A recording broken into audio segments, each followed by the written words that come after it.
Baik, terima kasih. Assalamualaikum warahmatullahi wabarakatuh. Selamat siang. Terima kasih moderator sudah berikan kesempatan. Saya kira karena tema makalah yang saya buat pada siang hari ini kayaknya tidak kurang keren kalau tidak ada bentuk negara kritiknya sesuai setengah. Jadi sebetulnya saya kira pertama yang harus dimengerti bahwa hampir ya 10 abad mungkin ya, atau berapa tahun terakhir saya kira industri pertambangan di Sulawesi Tengah tidak jauh berbeda ketika zaman dan Bapak SKP datang di Buol ya, membawa kontrak kerja atau kontrak karya pertambangan yang kemudian diadopsi oleh era Orde Baru Soeharto dan kemudian masuk ke rezim izin usaha pertambangan yang ujungnya di tahun 2014 akan diagendakan sebagai industri berbasis hilir.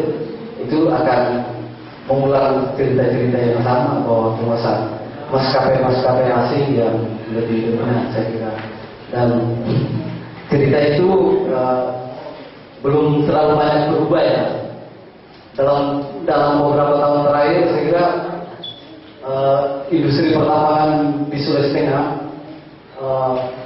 mengalami beberapa perubahan-perubahan kecil. Sebetulnya menonjol justru di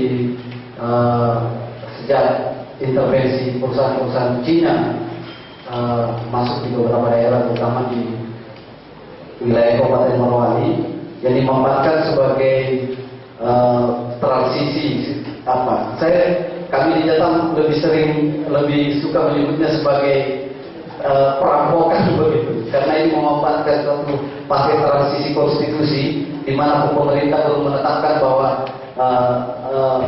industri pertambangan akan berbasis hilir, tapi eksploitasi pertambangan di Kabupaten Morowali dan beberapa kabupaten yang lain itu justru siang dan malam orang mengaku tanah kita keluar, dan jarang sekali diliput oleh media. Kami sering menulisnya dalam beberapa artikel. Saya kira itu yang pertama. Dan yang dari sisi posisi pemerintah sendiri sebetulnya sejauh ini menurut kami di Jatam Sudan sebetulnya belum ada perubahan yang signifikan terhadap kontrol pemerintah. Justru di era izin usaha pertambangan atau rezim Undang-Undang Minerba tahun 2009 ini, peran pemerintah justru semakin kecil. Jadi pertambangan itu berbasis regular state. Kalau kawan saya bilang bahwa semua kan diserahkan kepada regulasi yang mengaturnya atau tangan-tangan Pak kan, karena sebetulnya undang-undang sudah mengatur sedemikian rupa sampai ke PP 23 segala macam, yang di situ peran pemerintah hanya sekedar mengeluarkan izin sebanyak-banyaknya dan nanti terserah mereka saling mengatur di bawahnya.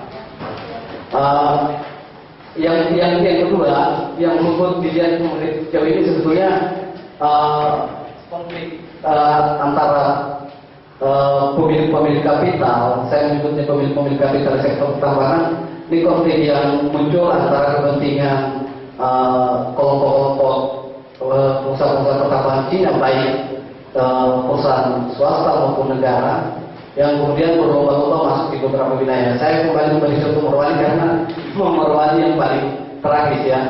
Di sana sampai sejauh ini yang informasi legalnya sekitar 149, tapi kalau menurut perhitungan kami itu sudah lebih dari 300 izin usaha pertambangan dan keluar di Kabupaten Morowali, dan itu informasinya masih, kalau menurut Dinas Pertambangan masih simpang siur menurut mereka karena tidak ada laporan yang resmi berkaitan dengan penguasaan pertambangan itu.